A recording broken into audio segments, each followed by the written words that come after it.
The world is full of urban legends, remarkable stories that spread like viruses around the planet, mutating and evolving until no one can remember which ones are true and which ones are urban legends. In this episode called Out of the Blue, we show you 3 stories, all linked by jaw-dropping surprises.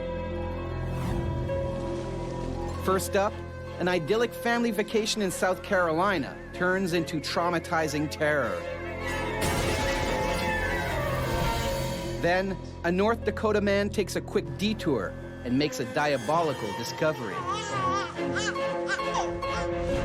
And finally, a Minneapolis woman's fairy tale romance descends into a nightmare. Watch all 3 stories and decide which ones are true and which ones are false.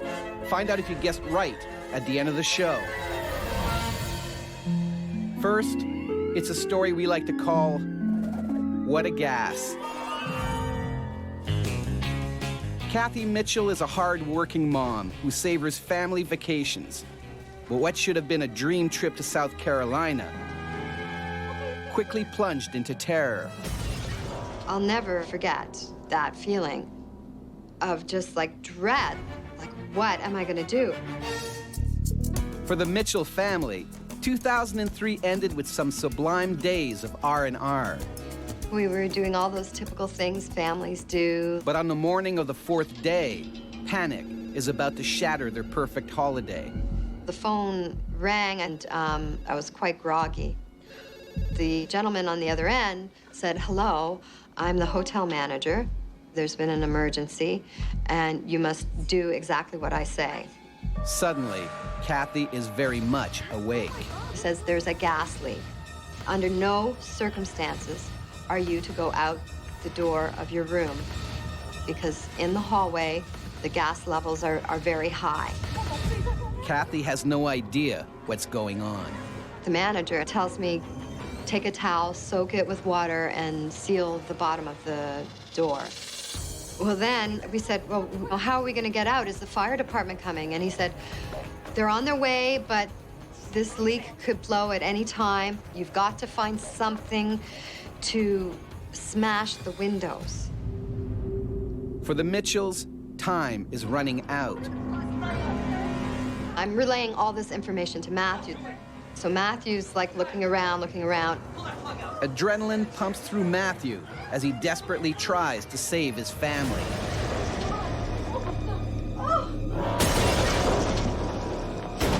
So by this time, the kids are freaked out. I'm freaked out. And then the hotel manager says he was really worried the fire department was not going to get here in time. He said, "Take the mattresses and throw them out the window because most likely you're going to have to jump." Cold reality starts to sink in. Kathy and her children have just been given a death sentence. We hauled these big mattresses off one at a time and somehow managed to get them through. We just watched them fall. It was a good 4 stories up. And then we just looked at each other because that was kind of the moment of like, oh my God, we're gonna have to do this. We're gonna have to jump. It's a horrifying dilemma. Stay in their room and be gassed to death, or jump 4 stories with little chance of survival. And just at that moment, there's a banging on the door. Incredibly, help has arrived, just in the nick of time. Oh, God, we're like relieved because we figure, okay, it's probably the fire department, finally. But the gentleman's standing there without a gas mask. And he's got a blazer on with a manager's badge from the hotel. So that totally confuses us. But the manager has a decidedly different perspective from the Mitchells. The front desk informed me that there were excessive amounts of noise emanating from a room. We tried calling the room, which is the procedure, but we couldn't get through because the line was busy constantly. Gary decides to investigate. He seemed stunned to see me standing at the door. The room was a mess. There was damage everywhere. He's saying we're gonna have to pay for it, and he's threatening to call the cops. The Mitchells have a lot of explaining to do, but they're in for one last big surprise. I start telling him this person is on the phone, and he said he's the hotel manager. And at that moment, I can hear the voice on the phone laughing hysterically. So then we knew it was a prank. The Mitchells are victims of a bizarre prank that risked their lives and ruined their vacation. We were all so frightened. A family is saved as they are about to jump out of a fourth-story window, only to learn they're victims of a crank call. But did it really happen? Or did we just play a prank on you? We'll let you know at the end of the show. But before then, take a look at this mini-myth. Mini-myth number 9, Ball Pit Fall. Susan Berry took her 3-year-old son to a fast food restaurant in Baton Rouge, Louisiana. The child played in the ball pit for 10 minutes before complaining of being hurt. Susan assumed it was just a banged elbow, and they went home. Tragically, the child died an hour later. Upon further investigation, a family of baby rattlesnakes was found living in the restaurant ball pit. Was that tale venomously veritable or bitingly bogus? It was fake. People have been reporting this favorite legend of snakes in the pit since the early 90s.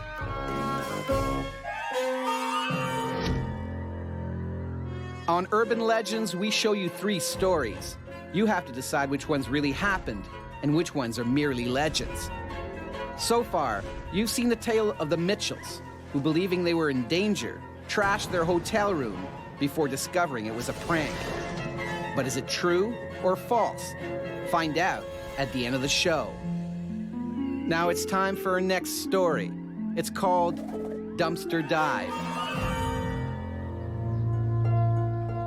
Hero might not be the first word that jumps to mind on meeting Guy McMurray. But a near tragedy would not only make him famous, but force him to face a brutal truth. If you were to ask me if something like this was possible, I would say there was no way that this could ever happen. It's 2006, a regular day at the office for Guy, until he gets an early morning phone call from his girlfriend. She wasn't feeling well, and I just wanted to know if she could spend a couple more hours at my place. And of course, I said it was fine.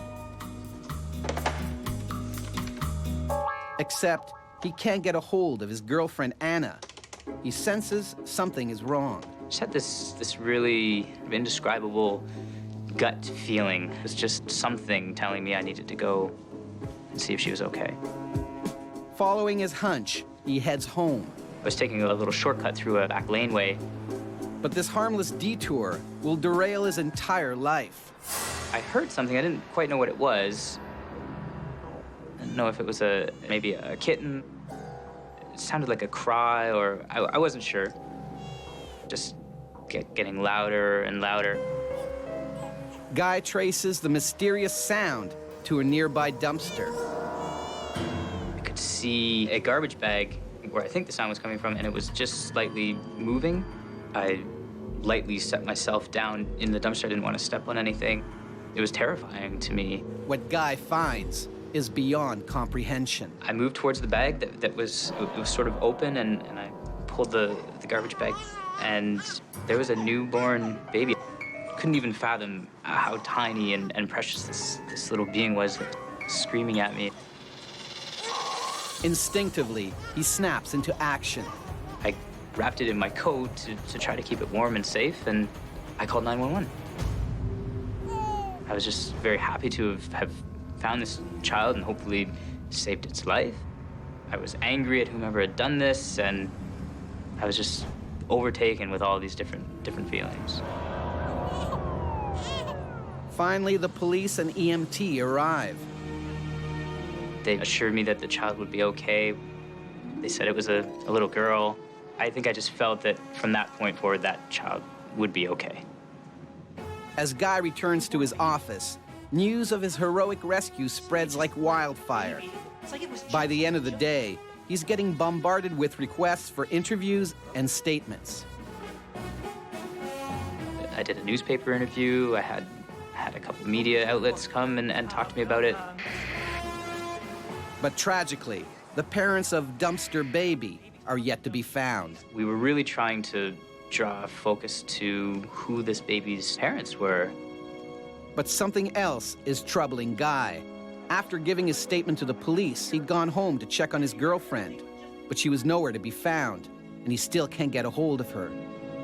I actually started kind of thinking she just wanted to break things off with me. Guy will soon have his answer.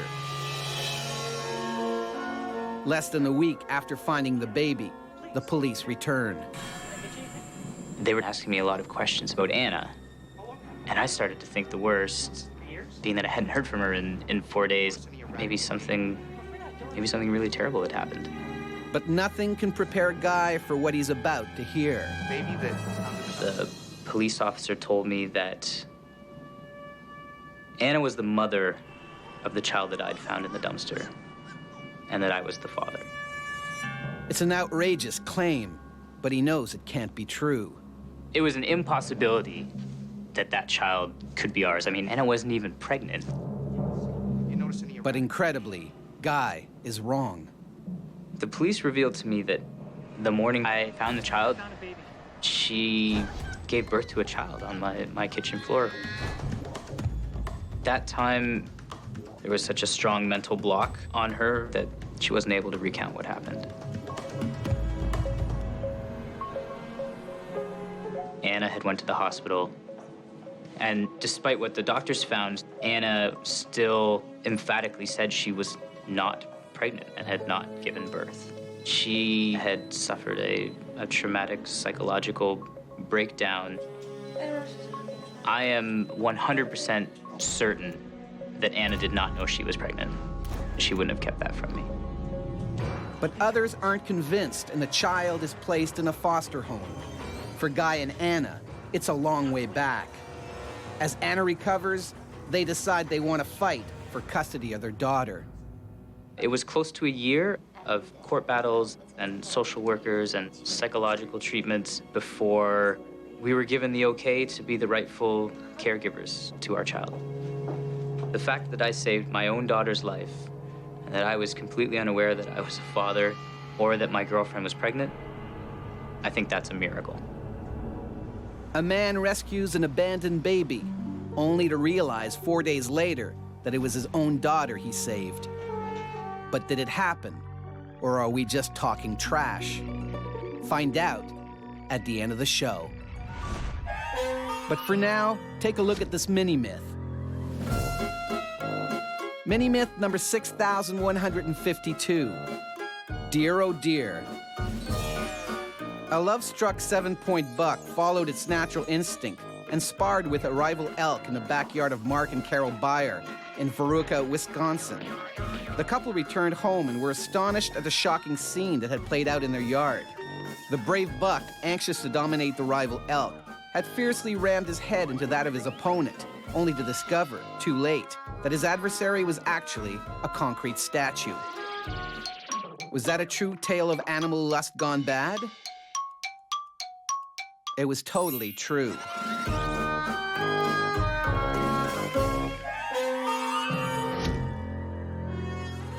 On Urban Legends, we show you 3 incredible stories.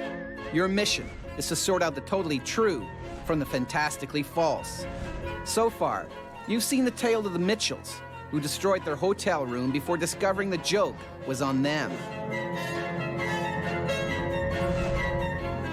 And the story of Guy McMurray, who saved an abandoned baby, only to discover it was his own. But which ones are real and which ones are fake? All will be revealed at the end of the show. In the meantime, watch our final story. We've named it Undercover Romance. Donna Anderson is a writer who's covered some jaw-dropping stories, but nothing compares to the terrifying tale of Kim Adams, a Minneapolis child psychologist. She was just gone. No one knew where she was, and no one could get in touch with her. Kim had always wanted to travel, And in 2001, she decides the time is right. She heads to London, England. She wanted to go abroad, she wanted to have an adventure, and she did. Hi there. How are you? I'm Robert. Part of this exciting new life takes the form of a whirlwind romance with a charming auto salesman named Robert Hendy Freegard. Months later, Robert asks Kim to marry him. Kim wasn't looking to get married, but by this point she was in love with the man, so she said yes. But a week before the wedding date, Robert suddenly postpones it with an audacious claim. They had set a date for the wedding, and about a week beforehand, Robert called Kim's father and said, you know, we're hearing some terrorist chatter, and it's very disturbing. There's discussion that there might be another 9/11. And Robert was very nervous about this and felt that it would be better to postpone the wedding. How could Robert possibly know this classified information? He lets his fiancée in on his secret. He's really a spy. Robert reveals to her that he wasn't just a used car salesman. He was actually doing undercover work, very much like James Bond. Now that the truth is out, Robert invites Kim to become part of Her Majesty's Secret Service. Always up for an adventure, she's thrilled. And what that would entail was they would move to Scotland and live in a lighthouse and watch for Russian submarines. But being a spy has strict rules, and Kim's student loans need to be paid off immediately. Because of Robert's security clearance, he can't carry unsecured debt, and neither can his wife. She didn't have the money, and he didn't have the money, so she approached her parents. Despite reservations, they agree to lend the couple money.